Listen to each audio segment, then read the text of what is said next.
అందరికీ నమస్కారం అండి. మేము కట్టబోయే యంత్రం మిల్లు ఇదేనండి.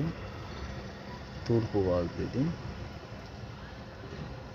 ఫస్ట్ మనం వెళ్ళేదండి చిన్న హాలు. కిచెన్ పెద్దగా ఉందని దీన్ని హాల్ లెక్క చేసిన చిన్నది. ఇది కిచెన్. ఇప్పుడు ఇది కిచెన్ అనేది 10x8,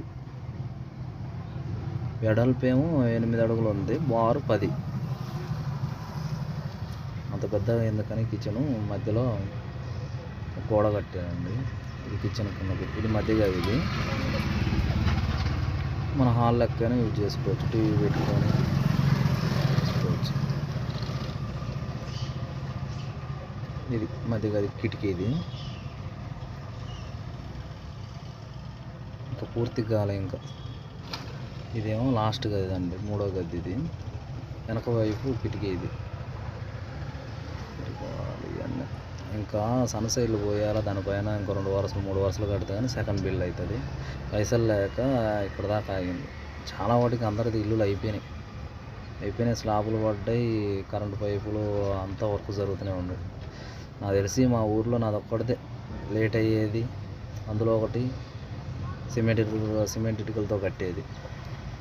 ఎందుకంటే ఇప్పుడు నా ఏజ్ 27 సంవత్సరాలు. ఈ 27 సంవత్సరాలకి ఇన్ని బరువు బాధ్యతలు నా మీద పడతాయని నేను అనుకోలేదు అసలుకి.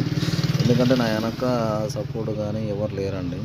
పేరెంట్స్ సపోర్ట్ ఉంటే బాగుండు, కానీ వాళ్ళు ఎవరు లేకపోవడం వల్ల నాకు ఎంత ఇబ్బంది అవుతుంది. అందులో విధంగా ఇక నేను పెళ్లి చేసుకుంటే నాకు ఒక కుటుంబం అవుతుంది. దాని తర్వాత మా చెల్లకు కూడా నేను నిలబడి ఒక పెద్దలకు మా చెల్లకు కూడా పెళ్లి చేయొచ్చని ఆలోచనతోనే నేను పెళ్లి చేసుకున్నానండి.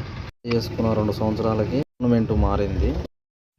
రేషన్ కార్డుకి అప్లై చేసిన. ఈ రెండిట్లో నాకు తెలిసి రేషన్ కార్డే వస్తుంది అనుకున్నాను. ఫస్ట్ రేషన్ కార్డు వచ్చింది, కానీ ఇందిరం ఇంటి మీద నాకు నమ్మకం లేవు, అది వస్తుంది రాదని. కానీ దేవుడి దయ వచ్చింది. లేట్ అయినా కూడా ఇల్లు పూర్తిగా కావాలని ఆ దేవుడిని కోరుకుంటున్నా.